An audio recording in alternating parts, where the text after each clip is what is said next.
अस्सलाम वालेकुम नाज़रीन, प्रोग्राम माज़रत के साथ मैं हूं आपकी होस्ट शुमाइला नवाज़। आज हम बात करेंगे पाकिस्तान की तारीख का एक बहुत बड़ा करप्शन केस 44 अरब की गैर कानूनी प्रॉपर्टीज़ की कहानी जो EOBI ने 2010 से 2012 तक खरीदी और सुप्रीम कोर्ट ने सोमोटो लेकर कार्रवाई की। आज तक एक भी शख्स को सज़ा नहीं मिली है। इस बारे में जानेंगे, जबकि 465 गैर कानूनी अपॉइंटमेंट्स किए गए जिनको सुप्रीम कोर्ट ने गैर कानूनी करार दिया के अफसरान के खिलाफ नैब को कार्रवाई का हुक्म भी दिया है। इसके बारे में भी जानेंगे। और एक और अहम बात कि साबिक वज़ीर आज़म राजा परवेज़ अशरफ के दामाद की EOBI में गैर कानूनी तकर्री और फिर PM हाउस में ट्रांसफ़र का होना और फिर वर्ल्ड बैंक में तकर्री भी सुप्रीम कोर्ट ने गैर कानूनी करार दी और इस पर भी कार्रवाई का हुक्म दिया। इन तमाम टॉपिक्स पर बात करेंगे। स्टूडियोज़ में इस वक्त मौजूद हैं सैयद आदिल गिलानी साहब, ट्रांसपेरेंसी इंटरनेशनल के साबिक चेयरमैन हैं, उनसे जानते हैं। अस्सलाम वालेकुम आदिल साहब। वालेकुम सलाम। आदिल साहब, पाकिस्तान की तारीख का एक बहुत बड़ा करप्शन केस आज हम डिस्कस करने जा रहे हैं। 44 अरब की गैर कानूनी प्रॉपर्टीज़ की कहानी है, क्या सुनाएंगे आप नाजरीन को? देखिए, ये करप्शन केस ये हमेशा बता रहे हैं कि पाकिस्तान में करप्शन जो हुई है जी, वो उन शख्स का कम कसूर है जिन्होंने करप्शन की है। अच्छा, कसूर इदारों का ज़्यादा है जो करप्शन रोकने के लिए बने हैं, ठीक, जो मिनिस्ट्री बनी है, जो डिपार्टमेंट बने हैं, जो इदारे एक हुक्म से बने हैं कि इस कानून के हिसाब से काम करेंगे, उनका काम है सही काम करें। अगर गलत काम करते हैं तो फिर वो रोकें उसको, अगर नहीं रोकते तो उसकी वो पुलिस में रिपोर्ट करें। पुलिस का काम है कि गलत काम को ना होने दें। वो नहीं होता तो फिर आगे जो एंटी करप्शन का काम है वो देखे। एक ओम्बड्समैन बना दिया, उसका काम है। फिर बना दिया इन्होंने एंटी करप्शन डिपार्टमेंट, फिर बना दिया FIA, उसका काम था। फिर chief minister special commission, prime minister special commission, इनका काम था। फिर आज नए बना दिया, इनका काम था। ये इन इदारों के फेलियर की वजह से करप्शन जो है, जो पहले 10,000 रुपये की होती थी, अब वो 10 अरब की होती है 70 साल में, और बढ़ती जा रही है। क्योंकि ये इदारे जो हैं, जो पहले एक इदारा होता था वो रोक लेता था, अब 2 आ गए, तो करने वाला करप्शन वो 2 इदारों के लिए भी पैसा लगता है। और अब अगर 10 इदारे आ गए हैं तो पहले करप्शन अगर वो 1 करोड़ की करता था, वो 10 करोड़ की करता है कि भाई 9 करोड़ इदारों को देना है बचने के लिए, प्ली बार्गेन करने के लिए। तो ये इसमें यानी हम जो केसेस यहाँ पर लेकर आ रहे हैं, ये वो केसेस हैं जो कि सुप्रीम कोर्ट ने उठाए हैं इन इदारों के फेलियर की वजह से, कि ये इदारे जो है फेल हो गए, उन्होंने नहीं हुआ। सुमोटो केसेस लिए हुए हैं। और ये एक EOBI है, employment old age benefit department. ये वो है जो कि पाकिस्तान में गरीबों के लिए हुकूमत पाकिस्तान ने एक पेंशन का इदारा बनाया है कि हर पाकिस्तानी को जो है रिटायरमेंट 60 साल की उम्र के बाद जो है वो पेंशन मिलेगी। जो भी कहीं पे काम करता है उसका एक शरारती कार्ड बनता है, और वो ये तुम्हारा भी बना होगा, हर एक का बना होता है। कि ये बनाना ज़रूरी है कि इदारे भी पैसा देते हैं और गवर्नमेंट भी उसमें जमा करती है। जब 60 साल की हो जाएगा पाकिस्तानी तो उसको उसकी पेंशन एक गवर्नमेंट सही करती है। आज वो पेंशन जो है वो 5,500 रुपये पर हेड है। वो अच्छा, वो उस काम के लिए उनके पास जो पैसा आता है, जो इदारे देते हैं, जो गवर्नमेंट देती है, उस पैसे की इन्वेस्टमेंट सिक्योर्ड होनी चाहिए। वो एक ट्रस्ट है, EOBI एक ट्रस्ट है। उसके पैसे को जो है वो ऐसे इन्वेस्ट किया जाए ताकि वो सेफ है, सिक्योर रहे। वो मार्केट के अंदर उसको एक रिस्क की इन्वायरमेंट में नहीं करना चाहिए कि आप शेयर मार्केट में डाल दें, जुए खाने में लगा दें, या स्टॉक एक्सचेंज में लगा दें, या ये प्रॉपर्टीज़ का धंधा जो है वो बड़ा यानी तबाकू धंधा है, ये ऊपर नीचे होता है, उसमें लगा दें। फिर हर इदारे का जो है वो गवर्नमेंट का इदारा जो है उसके कानून बने हुए हैं कि उस कानून के तहत पैसा जो है वो इस जगह लगा सकता है, इस जगह नहीं लगा सकता।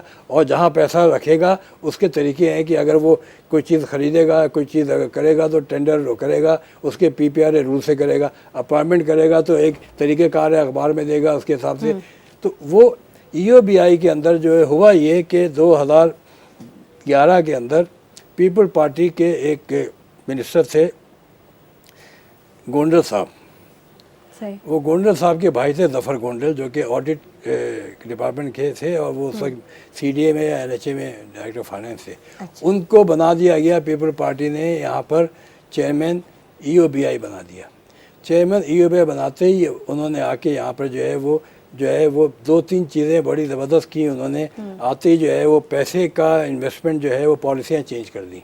और वो पैसे की इन्वेस्टमेंट जो है वो उन्होंने प्रॉपर्टीज़ में डालनी शुरू कर दी। अच्छा। और भी मैं बताऊंगा आपको कि इसके अंदर हो रहा था। तो अभी जो है ये केस जो है वो 2011 में हुआ था, 2012 में इसके ख़िलाफ़ जो है वो सुप्रीम कोर्ट ने सुमोटो एक पिटिशन फाइल हुई थी कि जॉब जो है वो इलीगल दे रहे हैं, वो हम एक बंदे ने की थी, मुझे नहीं दिया। तो उसके अंदर जो है वो सुप्रीम कोर्ट ने 2011 में शुरू किया था, 12 में उसका फैसला किया कि ये इलीगल है और इसके अंदर इन्होंने अपॉइंटमेंट जो है सही नहीं किया। तो 2011 से लेकर 2019 हो गए। फिर उसके बाद जो है वो 44 अरब की करप्शन है, 18 प्रॉपर्टीज उन्होंने खरीदी, उन सबों का है। तो उसमें ये मई के पिछले महीने के अंदर जो है वो जी। इसका जो अकाउंटिंग कोर्ट का जज है उसके अंदर उसको बुलाया गया केस के लिए।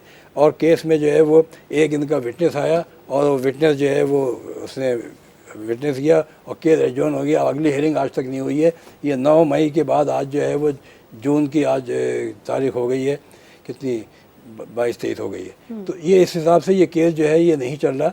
सुप्रीम कोर्ट जो है वो इस चीज़ को देखे, इसको यानी इस मेगा करप्शन पे ऊपर जो है वो यानी एपीसी ने भी इसको चेक किया, इसके अंदर पिछली एपीसी ने चेक किया, अभी सेनेट ने भी चेक किया और ये कोई इसको देख नहीं रहा। और इसकी हम आपको डिटेल बताएंगे तो एक होशरुबा कहानी लगती है कि ये हुआ क्या है। ये इसके अंदर जब इसकी अपॉइंटमेंट के हुआ, इनके अपॉइंटमेंट के बाद इन्होंने ये इसके प्रॉपर्टीज़ के अंदर 2 काम शुरू किए। एक तो अपॉइंटमेंट करने शुरू किए और एक प्रॉपर्टी अपॉइंटमेंट करने शुरू किए। तो क्योंकि ये जो थे मंडी बहाउद्दीन के हैं ये खुद। अच्छा। गोंडल साहब, इनके भाई जो हैं वो भी जो ये अब जो है पीटीआई में आ गए हैं, पता नहीं कौन सा गोंडल है वो। फिर एक नदीम अफजल चंद है, वो इनके चाचा हैं, वो भी इनके हैं। तो बहाउद्दीन इन्होंने आते ही जो है वो अपॉइंटमेंट जो किए थे कोई 265 उसमें जो है वो कोर्ट में जब केस चला है तो कोर्ट में पता चला कि वो पूरी की पूरी लिस्ट आपको इसमें दिखा रहे हैं कि ये इनके जो है वो 84 में से 56 जो है वो मंडी बहाउद्दीन के और वहाँ के अच्छा। उन्होंने बगैर किसी एडवर्टीजमेंट के रख दिया। और वो जस्टिस जमाली से उन्होंने उस केस को किया था।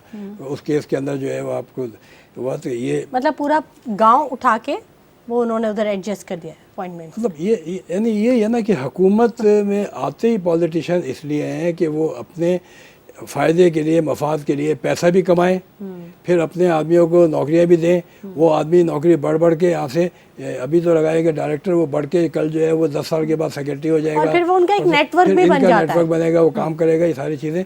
तो ये इस केस के अंदर जो है यानी पहली चीज़ तो ये है कि जो करप्शन, उसके बाद नेक्स्ट ये हुआ कि इसमें जो प्रॉपर्टीज़ का मसला था, इसमें टीआई पाकिस्तान भी इन्वॉल्व हुई थी कि हमने इनसे कहा था कि यह प्रॉपर्टी जो है वैसे कैसे ले रहे हैं, पीपीआर रूल रखते हैं। इन्होंने वकील रख लिए और वकील जो रखे इन्होंने कोई अपने इनके यानी ओरिजिनल वकील, ये कहाँ के थे, ये वहाँ से आए थे मंडी बहाउद्दीन से, इस्लामाबाद के हैं ये। तो इन्होंने लाहौर के और इस्लामाबाद के वकील रख लिए और 170 वकील उन्होंने अपने डिफेंस के लिए रखे और उनसे अपनी 170 वकील 170 रखे हैं। उसका अलग केस आपको पता, यानी ये तो एक पूरी जैसे कहते हैं ना कि 1000 दास्तान है यानी लंबी चौड़ी, जिसके अंदर के आपको करप्शन वो आप का अक्सर कहते हैं ना अलिफ लैलवी दास्तान, अलिफ लैला की दास्तान है करप्शन की, जो कि सुनते जाओ और परेशान होते जाओ कि ये क्या हो रहा है। और अफसोस इस बात का है कि सुप्रीम कोर्ट ने इसमें दोनों नौकरियों के ऊपर भी किया है और इसके ऊपर प्रॉपर्टीज भी किया है, कोई असर नहीं हुआ। और वो पैसा जो 44 अरब रुपये है, कोई पैसा वापस नहीं आया। ये इन्होंने EOBI ने इनके जो चेयरमैन थे इसके जाने के बाद जो है जब इंक्वायरी शुरू तो अयूब शेख साहब आ गए थे, उन्होंने हमसे मदद ली। हमने कहा ठीक है आप इसके जो है कोर्ट ने पूछा उनसे कि प्रॉपर्टीज़ की क्या करें इस प्रॉपर्टीज़ का। तो उन्होंने कहा प्रॉपर्टीज़ क्योंकि इलीगल ली हुई हैं तो उन्होंने बताया कि शायद 18 प्रॉपर्टीज़ में 2 प्रॉपर्टीज़ अच्छी हैं, उनकी वैल्यू बढ़ गई है 16 की। का एक स्टैंडर्ड बनाए आपकी, आपने अगर गलत लिया है तो गलत लिया है। तो पैसा इसमें सुप्रीम कोर्ट ने पूछा उनसे कि आप बताएं कि उनका ट्रांसफ़र हो गया, फिर दूसरे आ गए, साले फारूकी आ गए, उन्होंने काम करना शुरू कर दिया था। फिर साले फारूकी आ गए। साले फारूकी साहब से भी कोर्ट ने पूछा, उन्होंने भी कहा कि ये प्रॉपर्टीज़ हमको वापस दे दें, मगर वो कोर्ट से फैसला नहीं हुआ और वो अभी तक जो है वो प्रॉपर्टीज़ जो है वापस नहीं आई, पैसा वापस नहीं आया। और इनका 44 अरब रुपये 2011 का जो है फंसा हुआ है। उसको 2011 में अगर 44 अरब आप लगाएं तो अगर डॉलर रेट्स के हिसाब से भी वो आज 88 बिलियन रुपीस हो गया। ये गरीबों का पेंशन का पैसा है ये, सही। और इसके ऊपर एक्शन होना चाहिए। मेहनत कश लोगों का, मेहनत कशों के लिए पैसा दिया गया है, मगर इसके अंदर यानी पकड़ा, उन्होंने अरेस्ट किए, दफर गोंडल को भी अरेस्ट किया, ये भाग गए थे बाहर से, दुबई से इनको लाया गया, मगर आज बेल पर है ये। ठीक है, ठीक है आदिल साहब, मज़ीद भी जो ये हज़ार दास्तान है, इसमें से मज़ीद भी हम आपसे गुफ्तगू के सिलसिले को जारी करेंगे, लेकिन वक्त हो गया एक छोटे से ब्रेक का, हमारे साथ रहिएगा।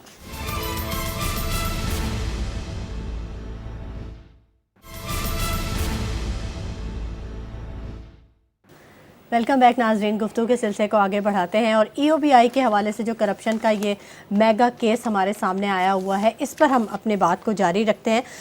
आदिल साहब, 465 गैर कानूनी अपॉइंटमेंट किए गए थे जिन पर सुप्रीम कोर्ट ने नैब को कार्रवाई का हुक्म दिया था इन अफसरान के ख़िलाफ़। ये क्या केसेस थे? ये जो है केसेस जो हैं, ये आप देखें 2013 में फैसला हुआ था, ये HRC केस था 2010 का। अच्छा, मतलब ये 2010 से ही केस चल रहे हैं इनके, जो करप्शन के थे। इसमें appointment of Tajammul Hussain, illegal appointment of massive corruption in EOBI, ये इसके ऊपर इसके जो जज थे वो थे ज़हीर जमाली साहब से, जो चेयर कर रहे थे इसकी मीटिंग, और इन्होंने इसका फैसला दिया था कि ये 2001 पिटिशन अभी दाखिल हुई थी कि अपॉइंटमेंट पे, उसके साथ जो उस पिटिशन के दौरान ही जो है इनका अपॉइंटमेंट जो है वो इसका तजम्मुल हुसैन का जो है, जो इनके इनके भांजे भतीजे थे प्राइम मिनिस्टर के, अच्छा, वो आया, तो उस पर इन्होंने पूरा का पूरा एक केस उठाया, और इस केस को जो है वो 11 दिसंबर 2013 में इसका फैसला सुनाया था कि ये पाकिस्तान के अंदर जो है ओल्ड एज बेनिफिट का पूरा उन्होंने बताया कि क्यों बना था, इसके मकासद क्या थे, इसके अंदर कैसे होना चाहिए और क्या होना चाहिए। तो इसमें फिर ये है कि ये केस जो है चलता रहा, और इसमें ये इसी केस के अंदर है कि चेयरमैन EOBI ज़फ़र गोंडल साहब जो है, एक और भी उनका जो है वो कसूर है इसके अंदर लिखा हुआ था कि एक कसूर और भी है कि उन्होंने इलेक्टेड कॉन्स्टिट्यूंट से अपने बड़े भाई Nazar Mohammad Gondal, former federal minister for food and agriculture, district Mandi Bahauddin, and Nadeem Afzal Chand MNA Sargodha, sitting chairman PAC on the basis of nepotism and corruption, इनके आदमियों का अपॉइंट किया। ये सुप्रीम कोर्ट ने लिखा है, ये हम नहीं कह रहे, ये चैनल नहीं कह रहा, ये सुप्रीम कोर्ट के हम ऑर्डर पढ़ रहे। खुदा के वास्ते कोई इसको गलत ना समझे।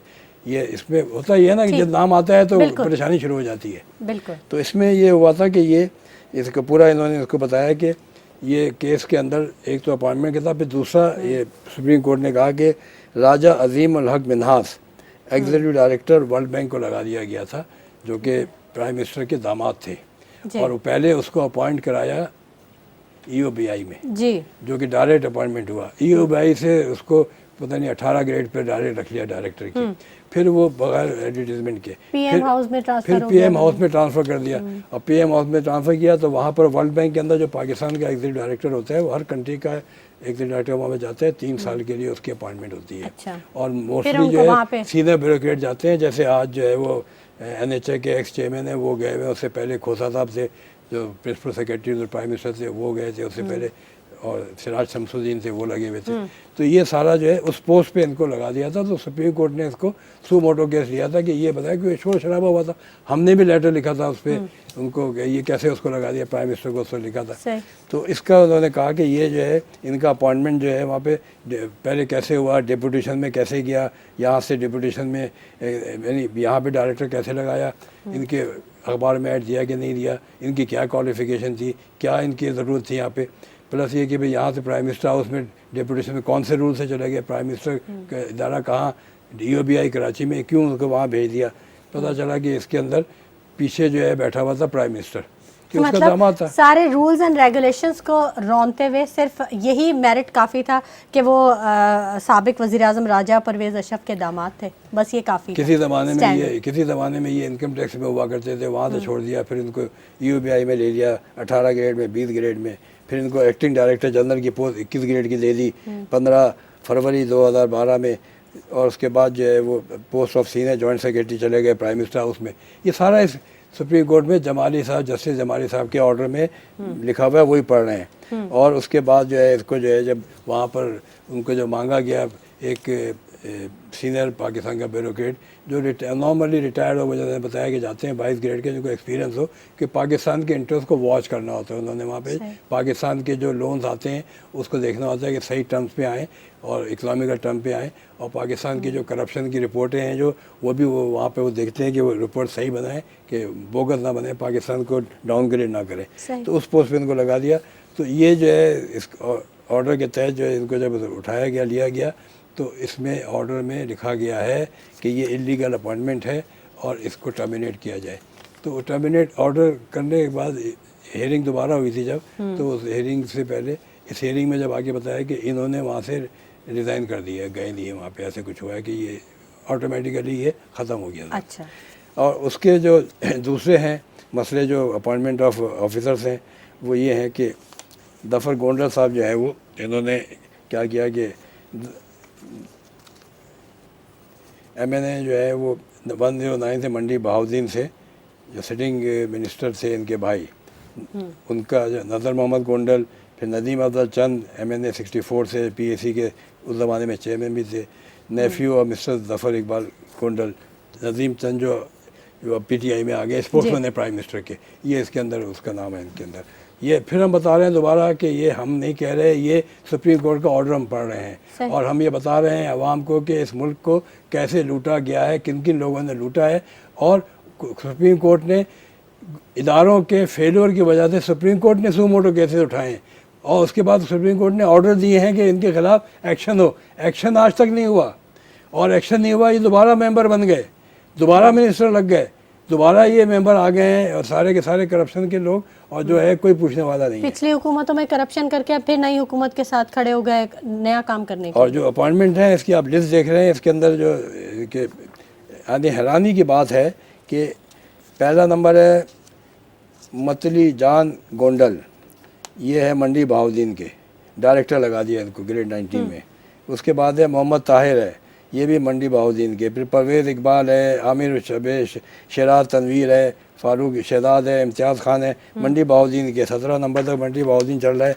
उसके बाद जो है 57 नंबर तक मंडी बहाउद्दीन चल रहा है। ये पूरी लिस्ट है उन लोगों की? ये 465 नहीं, ये सिर्फ 82 की हैं, बाकी 262 जो है टोटल है, इसमें ये 82 का उसको उन्होंने टेकअप किया था। ये मंडी बहाउद्दीन के, जो उसमें से 58 मंडी बहाउद्दीन के थे और बाकी सरगोदा के थे। सरगोदा जो है नदीम अफजल चंद, नदीम अफजल चंद साहब आज प्राइम मिनिस्टर के स्पोक्समैन हैं। तो मतलब ये अपॉइंटमेंट जो है ये सारे के सारे हुए, और उसके बाद इन्होंने सुप्रीम कोर्ट ने कहा कि हमने पूरा देखा है इसका कि कैसे अपॉइंटमेंट हुए हैं और क्या इसका हुआ है, और हम इसके फिर उसका ऑर्डर है, बड़े गौर से आप सुने कि ऑर्डर क्या दिया था इन्होंने और ऑर्डर का क्या एक्शन हुआ है। All the illegal appointment, deputation, absorption जो EOBI में हुए हैं और जो इस रिपोर्ट में इनके नाम आए हैं और फैक्ट फाइंडिंग कमीशन ने चेक करके हमें दिया है, are declared as unlawful and have no legal effect. Accordingly उनको इमीडिएट टर्मिनेट कर दिया जाए। सही। उनको टर्मिनेट कर दिया सुप्रीम कोर्ट ने, सर्विसेज टर्मिनेटेड, क्लियर ऑर्डर है। बी है कि ये वैकेंसीज जो हैं और दूसरी वैकेंसीज हैं, इसको दोबारा एडवर्टाइज करके प्रॉपर प्रोसीजर से फिल की जाए मेरिट पे। फिर तीसरा ऑर्डर है illegal appointment including appointment of Raja Azimul Haq Minhas in the World Bank, इसको इन्वेस्टिगेट किया जाए। नैब अथॉरिटी, नैब को ऑर्डर दिया, ठीक है, अगेंस्ट रिस्पोंडेंट नंबर 3 to 7, वो सारे जो फेडरल गवर्नमेंट के थे जो ये सारों के अगेंस्ट, और डायरेक्टली और इनडायरेक्टली कौन कौन इसमें इन्वॉल्व हैं, इसमें नेपोटिज्म क्या हुआ है, पॉलिटिकल प्रेशर क्या पड़ा है, और ये नैब इसको जो है 2 महीने के अंदर रिपोर्ट जमा कराए। ठीक है। फिर इसका तीसरा जो डी है, फोर्थ है, office shall prepare and maintain separate file for initiating content proceeding. फिर कंटेम्प्ट का इन्होंने दिया कि इसके अंदर जो जो अपॉइंटमेंट 238 अपॉइंटमेंट है, जो मैं सही बता रहा था, 238 एम्प्लॉयज़ के पहले इन्होंने कहा था कि हमने कोई गलत नहीं किया, तो कंटेंट प्रोसीडिंग की जाए, और ये इन्होंने पूरी की पूरी एप्लीकेशन जो है इसको डिस्पोज ऑफ 17 मार्च 2014 को ये ऑर्डर आया। तो अब इसके ऑर्डर के हिसाब से जो है वो इन सबों को सज़ा मिलनी चाहिए, सिर्फ नौकरियों के ऊपर। इसके अंदर जो पॉलिटिकल अपॉइंटीज़ हैं उसके पीछे सुप्रीम कोर्ट ने बड़ा क्लियर कट लिखा है कि प्राइम मिनिस्टर राजा परवेज़ अशरफ का प्रेशर था अपने नेफ्यू के लिए, ठीक है, या गोंडल जफर गोंडल का था अपने भाई की वजह से या अपने कज़न की वजह से, और उन सबों के ख़िलाफ़ कि ये उनको तो निकाल दिया ना जो रखे गए थे, मगर उनके ऊपर जिन्होंने इलीगल काम किया था उस पर एक्शन ले। नैब ने इसके ऊपर एक्शन लिया है नहीं लिया, आज तक इनके ऊपर जो है कोई करप्शन का केस रेफरेंस फाइल हुआ है नहीं हुआ हमें नहीं पता, मगर ये है कि ये कोई सज़ा नहीं हुई आज तक किसी को। इस केस के अंदर 238 अपार्टमेंट इलीगल डिक्लेयर कर दिए सुप्रीम कोर्ट के हाईएस्ट अथॉरिटी ने आज से 5 साल पहले, 5.5 साल पहले, मार्च 2014 में। और उस पर ये हम बताना चाह रहे हैं आवाम को कि ये कमीशन और सुपर रॉ कमीशन ये सब चीज़ें अपनी जगह, मगर इन चीज़ों को जो कि करप्शन सुप्रीम कोर्ट ने खुद उठाई है, निकाली है, जो इदारों की कोताहियों को, इस पे एक्शन अभी तक नहीं हुआ है। बिल्कुल ठीक कह रहे हैं आदिल साहब, इदारों की जो कोताहियां हैं उनको ज़रूर हाईलाइट करना चाहिए, और जो अफराद सज़ा से बच गए हैं, जो करप्ट अनार से सज़ा से बच गए हैं, उनको ज़रूर कैफरे किरदार तक पहुंचाना चाहिए। वक्त हो गया एक ब्रेक का, हमारे साथ रहिए।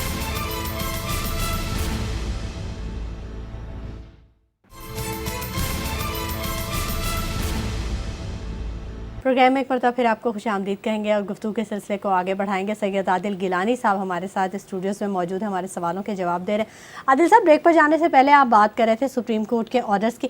नैब को 2 महीनों में रिपोर्ट जमा करवाने का कहा था सुप्रीम कोर्ट ने, तो उसके बाद फिर क्या कार्रवाई हुई? नहीं, ये तो मैंने बताया ना कि ये तो 2014 मार्च की बात है जी, आज तो 5 साल हो गए ना। नैब ने अपना काम करके, इंक्वायरी करके, और जो सदावार थे उसके अंदर एक रेफरेंस फाइल कर दिया है। मुझे इतना पता है कि वो प्राइम मिनिस्टर के खिलाफ रेफरेंस फाइल हो गया है।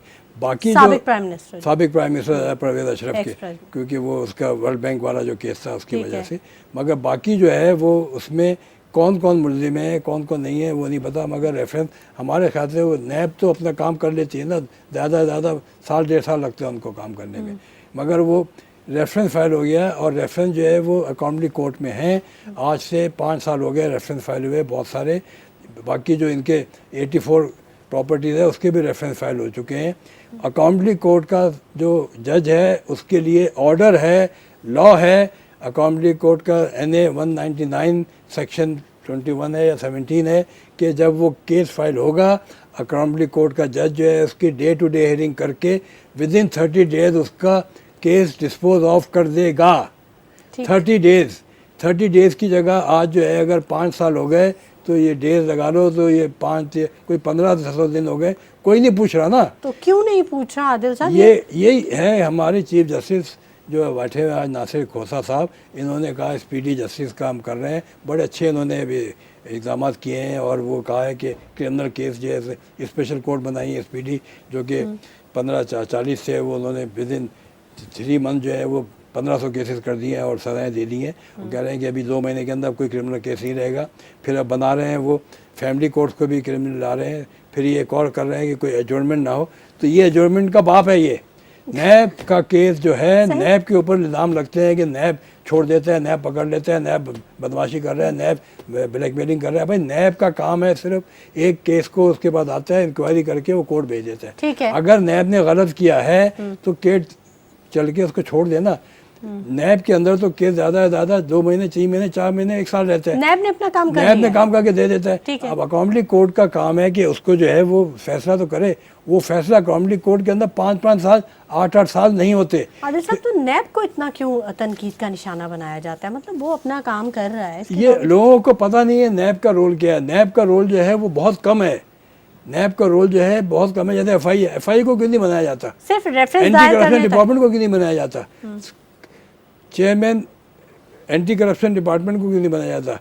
ये जो चीफ मिनिस्टर स्पेशल कमीशन है उनको क्यों नहीं बनाया जाता? नैब का जो है वो एक हवा दादा बना दिया हुआ है कि नैब का है कोई। नैब के अंदर जो है वो, हालांकि नैब का एक लॉ जो है जिसको हम हमेशा से चैलेंज करते आए, गलत है, कोई चेंज होना चाहिए, वो है प्ली बार्गेन का मनी लॉन्ड्रिंग। उसके लिए कि वो प्ली बार्गेन करके छोड़ देते हैं या वीआर करके छोड़ देते हैं, वो गलत है। मगर नैब का काम जो है वो सिर्फ केस को दाखिल करना है। वो दाखिल करने के बाद तो कोर्ट का काम है ना।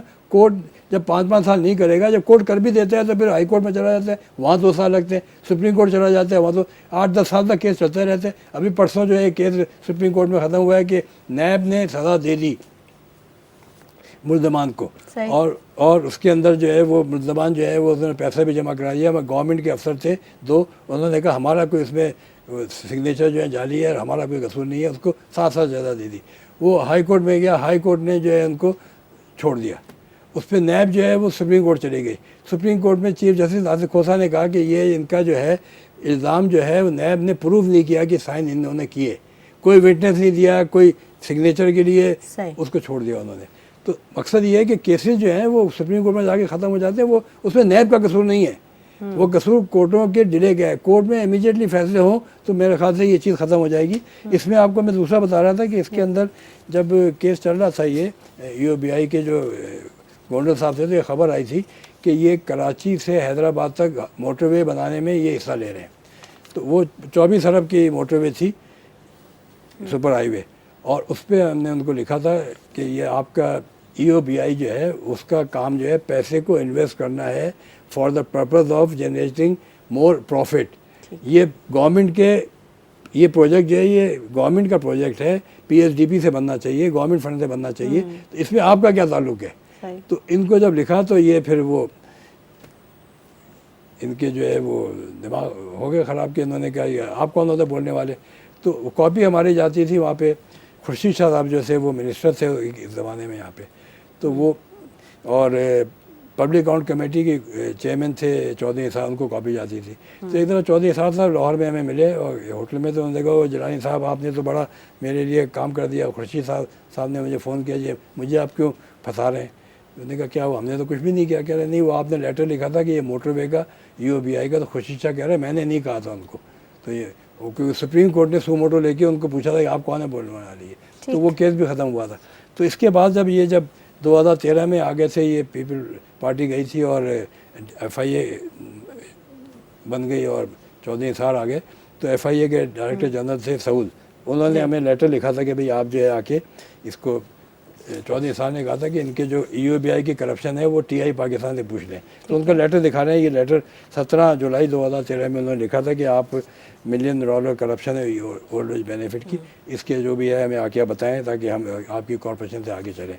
हमने इनको जवाब दिया था 11 जुलाई को कि भाई ये जो है हमारा आपके पास आना जो है गुंजाइश नहीं है, क्योंकि we are not investigating agency, हमें तो कंप्लेन आती है, हम कंप्लेन को देख के आगे फॉरवर्ड कर देते हैं, वो काम आपका है। वो कंप्लेन फॉरवर्ड कर दी सुप्रीम कोर्ट ने इन्वेस्टिगेट करा लिया, करप्शन प्रूव हो गई है, अब हमसे क्या पूछ रहे हैं? हाँ आपका जो है इसमें काम होना चाहिए कि इसके ऊपर जितना ये FIA थी कि जल्दी से करप्शन को केसेस फाइल करें, इन्होंने कुछ नहीं किया, इसके बावजूद कुछ नहीं किया। फिर अल्टीमेटली नैब के पास ट्रांसफ़र कर दिया केस सुप्रीम कोर्ट ने, और सुप्रीम कोर्ट ने इसको उठाया।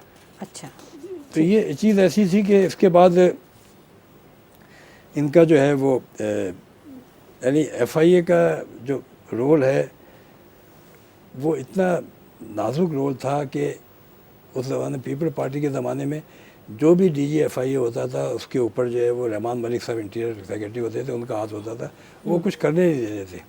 तो इसमें भी सऊद साहब के साथ उनका ये था कि हर चीज़ को उन्होंने रोका, जैसे NICL में उन्होंने किया, हर जगह जो है करके केसेस को, सुप्रीम कोर्ट के अंदर हज करप्शन में भी यही हुआ था। तो बहुत सारी चीज़ें थी। फिर सुप्रीम कोर्ट भी इसके अंदर जो है वो 2013 के अंदर पता चला कि ये जो इनकी जो प्रॉपर्टीज़ की करप्शन है उसके लिए जो है वो काफ़ी सॉफ्ट हो गई थी, कि सुप्रीम कोर्ट में प्रॉपर्टी करप्शन का जो है यानी 44 अरब की जो प्रॉपर्टीज़ हैं उसके लिए आपको मैं एक एक करके उसके नाम बताता हूँ और उसके बाद उसको हम डिस्कस करेंगे। पूरा बहुत लंबा केस है ये DHA इस्लामाबाद में इन्होंने प्रॉपर्टी परचेज़ की थी DHA से 15 अरब रुपए, 16 अरब रुपए, बल्कि अल्टीमेटली 22 अरब हो गए थे जो EOBI ने DHA को दिए। DHA ने जो है वो उसको बहरिया टाउन को दिए, और वो पूरा का पूरा केस है जो कि अच्छा, इसमें बहरिया टाउन का इसके अंदर इन्वॉल्व था, जो DHA और उनके साथ उसके था। और फिर उसके अंदर उन्होंने एक कियानी साहब के भाई थे ब्रिगेडियर कोई कियानी, उनकी भी थी एलिज्म कॉरपोरेशन, उनको भी दिए कोई प्रोजेक्ट, उनसे भी लिया था DHA ने, और इनका पैसा उनको भी ट्रांसफ़र किया था, वो केस है एक। फिर इनका क्राउन प्लाजा है जो कि F7 मरकज़ में इस्लामाबाद में है, इसके केस था, ये भी कोई इसका 1.25 बिलियन रुपए इसको दिए गए थे, और इसकी कीमत जो थी वो 40-50 करोड़ से ज़्यादा नहीं थी। मगर इसके अंदर जो है वो इन्वॉल्व जो है वो कोई पॉलिटिकल पार्टी हैं, उनके बड़े मिनिस्टर थे, स्टेट मिनिस्टर थे, उनका नाम आ रहा है कि इसके अंदर जिसको दिए गए थे वो आगे आपको बताएं क्यूम ने कहा कि मैंने पैसा इस मिनिस्टर को दिया था 40 करोड़ रुपए, 20 करोड़ रुपए। फिर दूसरी प्रॉपर्टी है 433 सीधी पराडो का केस है कि पराडो इन्होंने ख़रीदी थी, जो कि गाड़ियाँ ख़रीदी इन्होंने एम्प्लॉयज़ के नाम पे। भाई अगर ईओबी आई तो ये भाई खुद अपना करेगी। फिर शायद कि दो सक्खर में 2 प्लॉट ख़रीद लिए थे सक्खर में। अच्छा। अब उसका भी केस है कि वो 12 करोड़ के लिए, हालांकि उसकी कीमत जो है वो 4 करोड़ भी नहीं थी। फिर development of cricket ground Islamabad है, वो इन्होंने कोई 8 करोड़ के अंदर ले लिया था, उसकी भी कीमत इतनी थी जी। फिर सीडीए से 7 प्लॉट लिए थे, जो कि इसकी कीमत जो है वो वायलेशन ऑफ रूल के हिसाब से बहुत ज़्यादा दी गई थी। फिर 40 कैनाल जो है वो 16 मरले की लाहौर में ली। मतलब प्रॉपर्टीज की बड़ी लिस्ट। ठीक है आदिल साहब, ये हमारे पास तो वक्त कम पड़ गया है इस करप्शन की कहानी को डिटेल देते ये 44 अरब के जो गैर कानूनी प्रॉपर्टीज़ हैं, तो हम यूँ करते हैं कि जो हमारा जो नेक्स्ट प्रोग्राम होगा मजीद जो डिटेल्स हैं हम उसमें इसको डिस्कस करेंगे। प्रॉपर्टी किस किस की थी, इसके अंदर अलीम खान की प्रॉपर्टी आती है, इसमें चौधरी की प्रॉपर्टी आती है, सब हो गया। ठीक है, बिल्कुल बिल्कुल। बहुत शुक्रिया सैयद आदिल गिलानी साहब आपकी तशरीफ़ आवरी के लिए, और मजीद हम बात करेंगे EOBI पर, इसी टॉपिक पर अपने नेक्स्ट प्रोग्राम में। नाज़रीन, करप्शन को रोकने वाले हाथ अगर करप्शन करने वाले हाथों के सहूलतकार बन जाएं तो यकीनन मुल्क के इस्तेहकाम को ख़तरात लाहक हो सकते हैं। सोचिएगा ज़रूर। इसी के साथ शुमाइला नवाज़ को इजाज़त दीजिए। अपना बहुत ख्याल रखिएगा। अल्लाह ने के बाद।